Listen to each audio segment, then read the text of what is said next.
What's going on? Will Freeman, revolutionarylifestyledesign.com, talking to you today about why you need to stop buying other people's dreams, why you need to stop believing in other people's dreams, and why you need to build and believe and create your own reality, achieve your own dreams, create your own lifestyle, okay? So off top, unless you have ownership, it's not your dream. Let me say that again. Unless you have ownership, it's not your dream. And if someone tells you it is, they're lying to you. Okay, they're lying to you so that they can get you to make them richer. Okay, that company, that political movement, that sports team, none of those are yours, dude. None of those are yours. You don't own them, you don't control them, you don't benefit financially when they do well. Not your dream. Okay, your dream starts with equity, where you get something in return for what you build, and ideally you continue to get that return even after you stop doing active work for it. Okay, where you can get passive income, where you can get shares that you can sit on and sell as they appreciate. All right, the company you work for can have the best quarter in history, but you're not getting that equity. Okay, that doesn't matter to you. Are you going to be able to live off the passive income that you made for this company 20 years from now? Are you going to be able to keep getting money from clients you brought on for this company 20 years from now? I have clients that I brought on 7 years ago that are still with the company that I was with at the time, making that company 100 grand, 200 grand a year. Okay? That's the reality. The owner, the C-suite, the activist investors, those are the ones who are getting rich. Those are the ones who are getting bonuses because the company hit quarterly targets. Those are the ones who have shares. Those are the ones who have stock options. Those are the ones who can earn passive income for the next 10, 20 years off of things that they've done this year. You can't, okay? That's why that mission statement doesn't mean anything to you. That's game that people are selling you. That mission statement is relevant to people who own the fucking company. Okay, you're disposable. The second you're not useful, and not a minute later, you're gone. Okay, and some companies have the nerve to sell you on having an ownership mentality. I remember the last sales job I worked with, they started pitching that to the entire company to have an ownership mentality. Right? Without the fucking ownership. That was a tough meeting for me to sit through and pretend like I was a good employee, because that's what you have to do, right? You have to pretend like you care. But I was sick inside, dude. Ownership mentality without the ownership. There's a book on it, okay, on having an ownership mentality. What that entire book is it's designed for CEOs to be able to sell to brainwash people working for them, dude. I would never tell a guy, if I had an employee or if one of my contractors, I would never tell him to think of my business like an ownership unless I'm giving him rev share, unless he's getting revenue share across the top of that business. And then it is in his best interest to think of it as an owner. So that's the reality. And even worse, some companies sell you on being a family, okay? Dude, in a family, you don't fire your brothers and sisters when they're not 100% useful to you anymore. Okay, company's not a family. Mission statement doesn't affect you. It's not yours unless you own it. That political movement, right? Okay, what do you get with your vote and your buy-in on social media and tweeting 1,000 times? And this, that, and the other thing. Okay, the politicians get money, they get power, they get respect. What does your vote buy you? What does spending all your time on social media, pumping up this guy or that guy, what does that get you? Or what about the online political influencer? How does he help you? Okay, the guy with the big following on social media or the big website, and he's telling you to join this, that, or the other movement. He gets the adulation, he gets the respect, he gets the big profile, he gets the donations, he gets people buying his products, he doesn't have to work a job. What do you get for pumping that guy out? nothing. Okay, and what about the downside too, of publicly supporting an unpopular movement? Okay, seen a lot of this in the last couple of years. You can get publicly shamed. You can get fired. You can get deplatformed. You can get demonetized. You can get attacked in public by some other crazy person on the other side of another movement, and you can get put in jail. Okay? Dude, are you anti-fragile enough to risk a life's worth of revenue, to risk your freedom, to risk deplatform, demonetization, over some tweets that you make? Because that's what can happen these days. All right, you're putting yourself out there because guys on top of the movement, they have money already. They're getting paid to do this. They're making money off this. They don't have to work a corporate job. A lot of you guys are going to have to work a corporate job to get free, and even then, with your own business, it's like you don't want someone to be able to Google you and front page of Google one of your clients and see, all those things that you've been tweeting, or, to see you get deplatformed or demonetized or this, that, and the other thing. All right. You're not that anti-fragile, dude. If you have 20 million, you can do what you want, and you're talking about American politics, and you live outside the U.S., and you have a few passports, okay, you can do whatever the fuck you want. All right? But newsflash, guys, you're not anti-fragile, period. You're not anti-fragile until you're rich, and that's only the first step, okay? That's the first step, and then it's like, where do you live? Are you protected? Do you have passports? These types of things. So, does that politician or that alternative alternative media movement leader even know your fucking name? No, he doesn't. Okay. I saw Donald Trump and Hillary Clinton supporters fighting each other in the streets and dying. Okay. They don't know your names, dude. They can't care about you. They don't even know who you are. Like, they don't even know you exist. The all quote unquote alternative media leaders don't know who you are. They don't know if you exist, dude. Okay? And as far as that movement goes, would any of your fellow quote unquote activists even help you with your rent if you were struggling? I see all these people in these movements. We're brothers, we're sisters. Like, would they even give you $100 to help with your rent? Would anyone help you move? Okay, how many of those people would help you move? Okay, those are like base metrics for friendship. If you're calling someone your brother, right? They don't care. The sports team is a corporation represented by 20-year-olds, most of whom don't even come from your city. A lot of them don't even come from your country. Okay? Your guys spend their whole life watching 22-year-olds exercise, right? Well, they're out of shape, and they're memorizing the fantasy football and all the stats, and that's what they do with their life. Okay, if they make it to the playoffs, if your company, if the $100 million company that you like over the other $100 million company makes it to the playoffs, what does that do for fulfilling your goals, your dreams, your mission, your ideal lifestyle? Okay. Does that company's mission of winning a championship add even $1 to your net worth? The answer is no. Okay.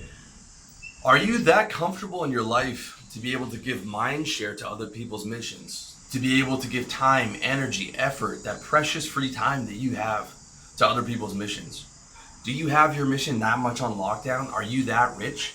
Do you have your health, wealth, relationships, and lifestyle handled at the highest level, that you can have time for other people's missions? I don't. Okay, and I'm doing pretty damn well now. I have to say, I don't have any time for anything else outside of what I'm doing. Okay, here's the reality: retirement costs $1 million in today's dollars, let alone what it's going to be with inflation by the time you retire. It's going to be 3 or 4 mil. Okay, those social programs you're paying into aren't going to be there by the time you're in your 70s, because the country's going to be broke. America's 20 trillion in debt. You're paying into people who are retiring now. You're not storing that up for yourself, okay? The employment insurance, the pension plan, you can forget about that. So that's not going to be there when you get there. Your corporate job's only as secure as it's useful to the company. But those 30 days, 30 years of service and a gold watch and retirement and job security, they're gone. They're not coming back. Okay? I watched, when I did event sales, I sold the events to companies, which was the higher level sales, and then they had the delegate team, which sold to people, lower ticket, to the people actually going to the event. And had a guy there working with me, and he bought a house, was planning on having a kid. One day he's there, the next day they outsourced his delegate sales to the Philippines because it wasn't particularly high level sales. You can't outsource what I was doing, to the Philippines, but just getting someone to call someone and get them to come to an event. They got rid of his, $40,000 salary and bonuses, sent it to the Philippines for someone to do for $3 an hour, like that. Okay, the second your company can find a way to outsource your job to the Philippines or replace you with the robot, they'll do it, and they'll be happy about it. Okay, they'll be like, look at the cost we save. All right.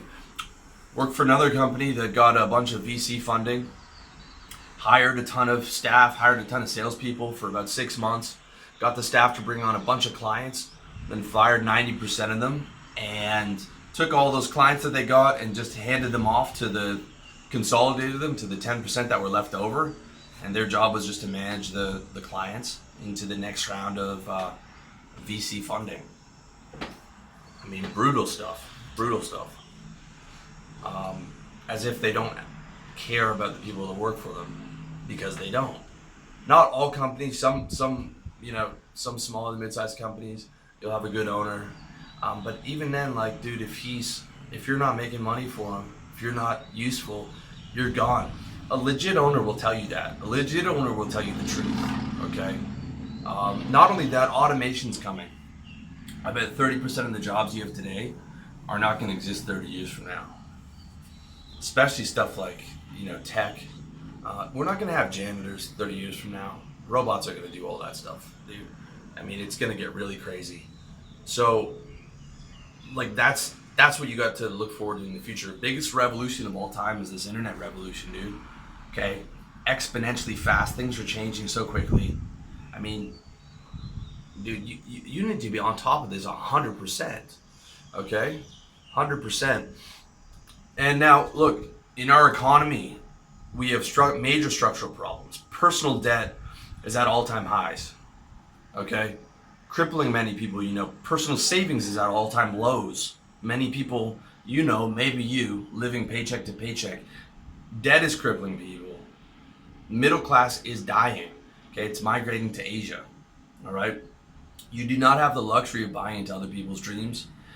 Okay, that $50,000 job or that movement or that sports team is not going to get you where you need to go. It's not going to be even close. All right. You need to look out for number one, fulfill your dreams, fulfill your mission, and just in terms of survival, dude.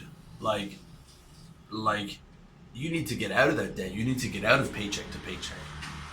I mean, before we're even talking about your dreams, before we're talking about thriving, you need to get surviving. You need to solve taxes either by moving. Getting tax residency somewhere else, or making enough. Once you start making over 100 grand is where you can start doing the write-offs and the loopholes and take advantage of all the shit that rich people take advantage of, because rich people don't pay taxes. Okay, Google's domiciled in Ireland, right? I don't know what they're paying, maybe 7% a year, and those guys aren't paying personal taxes. It's in a trust, it's in write-offs, it's reinvested through corporate structures.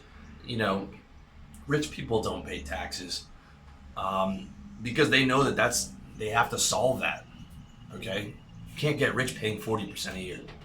I'm not saying do it illegally. I'm saying legally. Learn the system. Use the system to your advantage. Okay. Can't get rich paying 40% in taxes. And if you're not getting rich, dude, you're not going to be able to have the lifestyle that you want. Because you're going to be chained to a desk, and it's going to be something you don't like, because that's what a job is, right? You're not going to like your job. I mean, that's why they're paying you money to do it. Okay. Next thing is solve your debt, save and pay off that debt. Solve income. That's huge. You need to make more. Making more income solves more problems than anything else. When you make a lot, when you double, triple, quadruple your income and you get your taxes sorted out, I mean, dude, like it's game changing. Look around, man. I used to be in, sales every day, grinding to work, sitting through winter, Toronto winter, snow. Horrible, man. I hated it. Okay, you get that income up, get your own business going. Solve inflation by reinvesting into your business. You're losing 3% a year on inflation. Okay, solve unfulfillment by finding what you want to do, finding your mission, building your dream, making it a reality. Okay, like you need to figure out first how to survive, then how to thrive, then how to self-actualize and get the lifestyle you want to do. And that's a full-time job getting there. Plus getting your health together, women, fitness, all these things, okay? Creating, achieving your mission on this planet.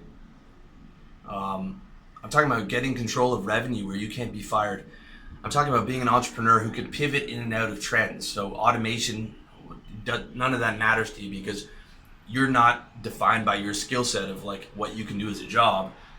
You're an entrepreneur who's defined by understanding trends, finding a need, selling to it, and getting people to do it for you. You'll never go out of business with that mentality. I'm talking about building a big safety net and getting rich and getting comfortable. Okay, I'm talking about getting the women you want in your life.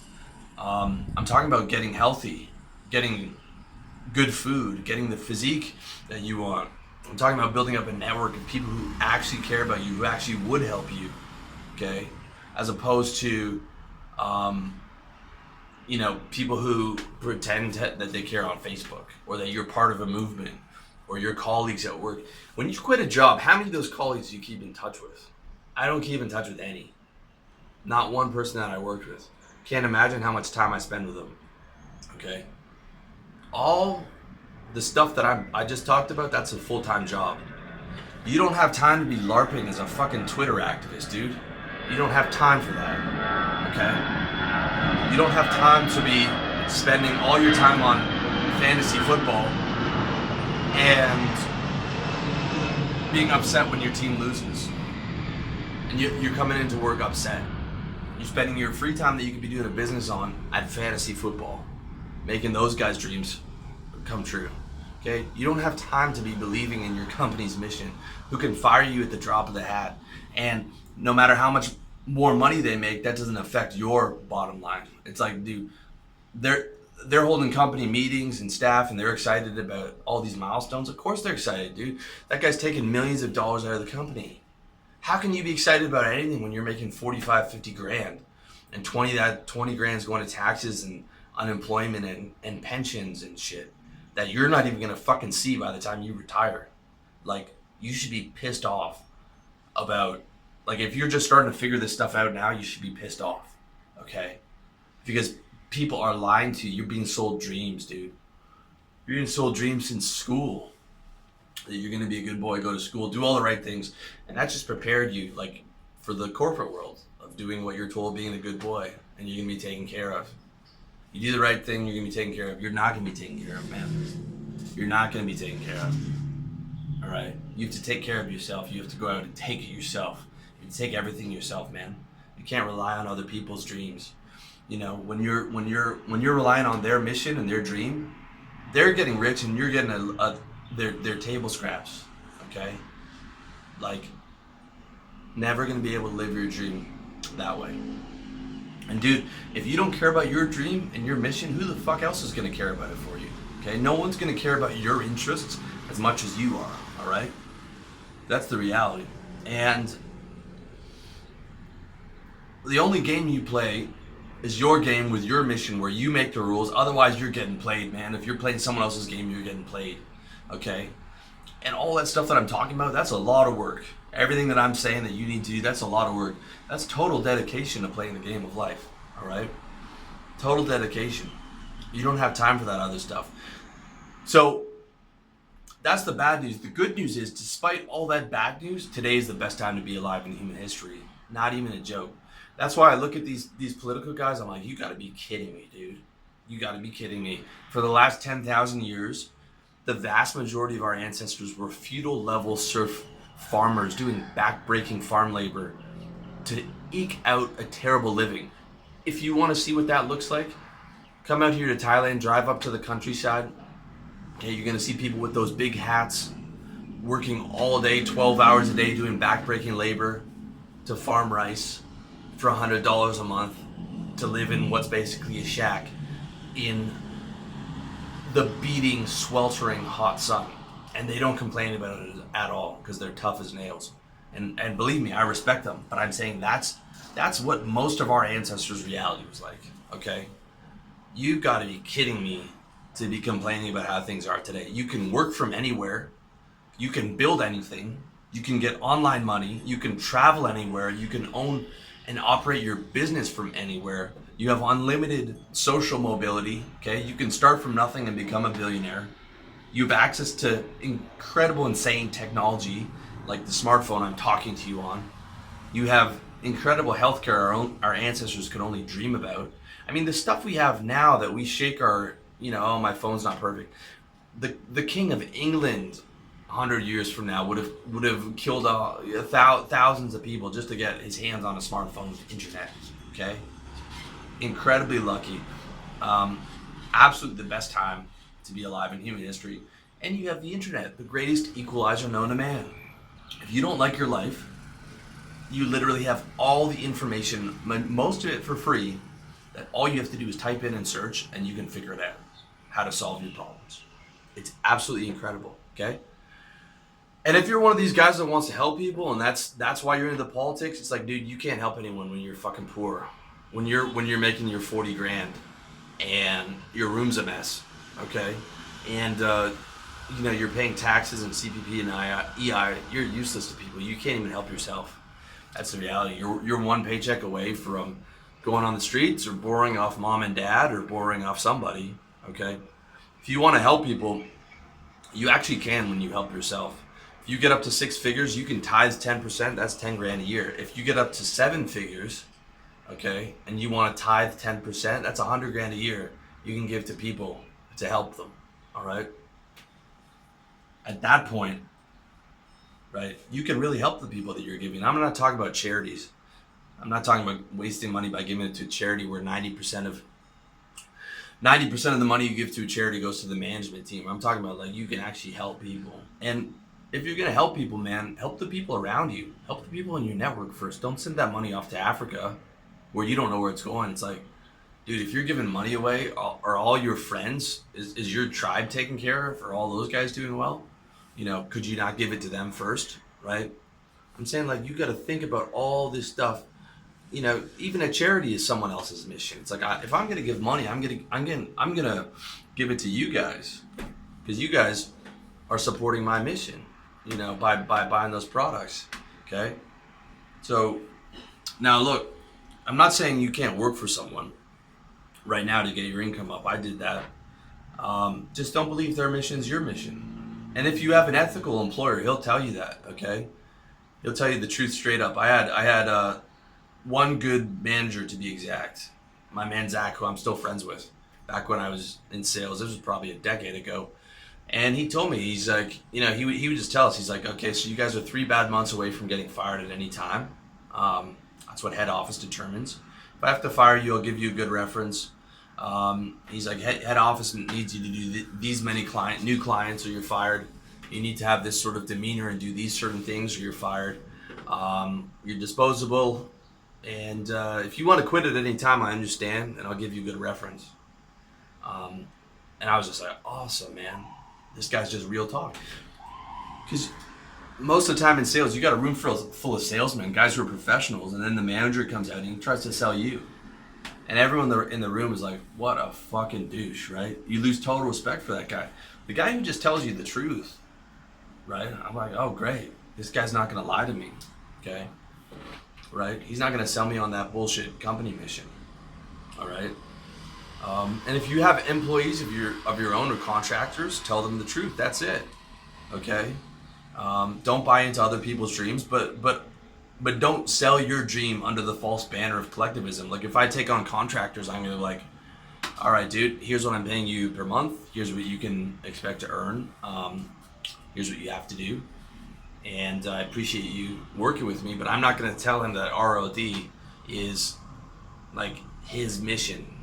Okay, this is part of your mission, unless I'm giving him rev share. Unless it's a deal where like I'm like, okay, I'm going to pay you X amount to find more ways to make me money in these areas, plus rev share off top, right? Not commission, by the way, guys. Not commission. Commission is like just a little bit for what you earn. Rev share, commission is never ownership. Rev share is you're getting a percentage of the bottom line. Now you might not own equity, like if the company is going to be able to get sold or whatever, but rev share to me is enough for an ownership mentality. If I'm giving a guy X amount of money and I'm like, here's 10 or 15% rev share, then I can actually say this is our, we're doing this together, and he has the right incentive. But other than that, I would just tell him straight up the deal, right? Because what a hypocrite would I be if I'm telling you guys to get free, and then all of a sudden I'm hiring guys and fucking selling them the dream, Okay. And if you're a sharp guy, you're thinking, well, what about you, Will? What are you selling us on? Okay. I'll tell you what I'm not selling you. I'm not selling you collectivism. I'm not selling you a collectivist movement where I get wealth and adulation. I'm selling you personal development products that will help you live better. Okay. I'm first and foremost a businessman. My number one priority in this business is to make money. Okay. Because I couldn't survive and thrive and get my dreams if I didn't make money and good money. But I leave a lot of short-term money on the table by keeping it real. And in return, I expect to get long-term money and mind share for keeping it real, which has been panning out for me. And I get money and respect for doing it. I get to do what I like. I don't have to work a job. I get to be mobile. And I put out 99.9% of my content for free in the hopes of getting mind share, in the hopes of you sharing that, in getting as much traffic going in, and then eventually the hopes of people buying those products, and then the people who buy the products refer them to other people because they're good. All right, that's all this is. This is a business. This is a business of personal development products, not a movement. Okay, not a movement. All right, that's the thing. I believe in this content 100%. I believe in what I do, but this is a business. Okay, this is my business, and at the end of the day, the business is about giving you the tools to live your mission. All right. So that's what you want to understand. Okay. You want to understand, like, if it's not equity, it's my mission. And if someone is selling me something, it's like, well, what are they selling me? For me, I always respect the guys when they just gave it to me legit. Like the same way Zach said those things to me, and I'm telling you, I'm like, this is my deal. Okay. All right. I'm not selling you on my mission on RLD. Okay, because my mission is not going to pay your rent. I'm selling you on, hey man, get this free content, check out my products. That will actually help you pay your rent, get more women, get a better mindset, all these different things, because that's what fucking matters in life, okay? That's what matters. What matters is your mission, you taking care of yourself, you building your dreams, and not buying into other people's dreams that they're selling to you and lying to you and taking advantage of you and manipulating you, man. You have one life, dude, okay? And it's your duty to maximize that, take care of yourself, help yourself. And then if you want to help people, you can help people. Because then you're comfortable, then you're financially free, then you're anti-fragile, then you can reach out and help others. But you don't have time to be in the politics. You don't have time to believe in a corporate mission. You don't have time to believe in these sports teams' missions. You got to get on your game, dude. Got to get on your game 100%. You need to be in it to win it. And you deserve it to yourself, man. You deserve it to yourself to be able to live the best life that you can possibly live. And you got to be on that, playing the game of life 24/7, man. Okay? Wake up to win, dude. That's what I'm talking about. Wake up to win. Take control of your life. Survive, thrive, self-actualize, build the best fucking life for yourself possible, man. You owe it to yourself to do that, okay? Believe in yourself, not other people's missions. Believe in yourself. It's the most important thing that you can do, and build and create that reality that you want. And thank you so much for watching. I wish you all the best in your personal development journey and building your mission and creating your ideal reality.